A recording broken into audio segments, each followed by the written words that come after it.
जंगल की सुबह हमेशा जैसी नहीं होती। उस दिन सूरज उगा जरूर था, लेकिन उसकी रोशनी में भी एक उदासी घुली हुई थी। पेड़ों की पत्तियां बिना हवा के हिल रही थी, जैसे जंगल कुछ कहना चाहता हो पर बोल नहीं पा रहा हो।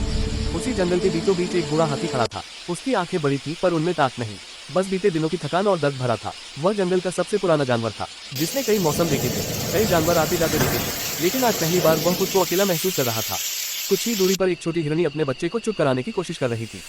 बच्चा बार बार पीछे मुड़कर देख रहा था, जैसे किसी को ढूंढ रहा हो। वह अपने पिता को ढूंढ रहा था, जो अब कभी वापस नहीं आने वाला था। कुछ दिन पहले की बात थी। जंगल में सूखा पड़ा था, पानी कम था, फल सब्जी भी नहीं मिल रही थी। जानवर भूखे थे, लेकिन फिर भी आपस में लड़ते नहीं थे। वे जानते थे कि जंगल सबका है, लेकिन उसी समय इंसानों का एक समूह जंगल में आया। उनके हाथों में बंदूकें थीं और आंखों में लालच। वे शिकार करने आए थे, जरूरत के लिए नहीं, मजे और पैसे के लिए। उसी दिन हिरनी का पति, जो सबसे शांत और मददगार हिरन था, नदी के पास पानी पी रहा था। वह जानता नहीं था कि मौत उसे देख रही है। एक गोली चली और जंगल की शांति चीख बन गई। हिरन गिर पड़ा, उसकी आंखें खुली थीं, लेकिन उनमें अब डर नहीं था। बस एक सवाल था, मैंने क्या बिगाड़ा था? उसकी आवाज किसी ने नहीं सुनी, लेकिन जंगल ने सब देखा। आज उसी हिरन की याद में जंगल चुप था, न कोई पक्षी गा रहा था, न कोई बंदर शोर मचा रहा था। तभी एक लोमड़ी आई। वह चालाक मानी जाती थी, लेकिन आज उसकी चाल में भी उदासी थी।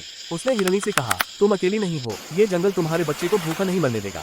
थोड़ी दूर पर एक बूढ़ा भेड़िया बैठा था, जिसे सब डरते थे, लेकिन आज वह खुद डरा हुआ था। उसने धीमी आवाज में कहा, अगर इंसान ऐसे ही आते रहे तो अगली बारी किसी और की होगी, शायद मेरी। बूढ़ा हाथी आगे बढ़ा, उसके कदम भारी थे, लेकिन उसकी आवाज में अब भी सम्मान था। उसने कहा, हम लड़ नहीं सकते, लेकिन हम भूल भी नहीं सकते।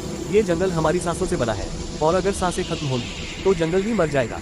हिरनी का बच्चा आगे आया, उसकी आंखों में आंसू थे, लेकिन आवाज में सवाल, मेरे पापा वापस क्यों नहीं आएंगे? कोई जवाब नहीं था। जंगल भी चुप था। तभी एक नन्ही चिड़िया उड़कर आई।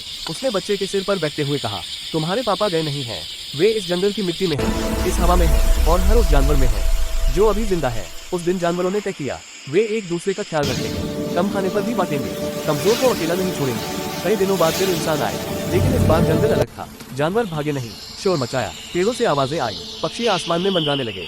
इंसान डर गए, उन्हें लगा जैसे जंगल खुद जाग गया हो। वे वापस लौट गए। शाम को सूरज डूबा, लेकिन उस दिन रोशनी ज्यादा थी। बूढ़ा हाथी मुस्कुराया, शायद पहली बार। हिरनी का बच्चा माँ के पास सो गया, उसके चेहरे पर डर नहीं था, और जंगल ने एक बार फिर सांस ली, धीरे, यही जिंदा रहने की सांस। क्योंकि जंगल सिर्फ पेड़ नहीं होता, वह भावनाओं से बना होता है, और जब कोई एक टूटता है तो पूरा जंगल रोता है।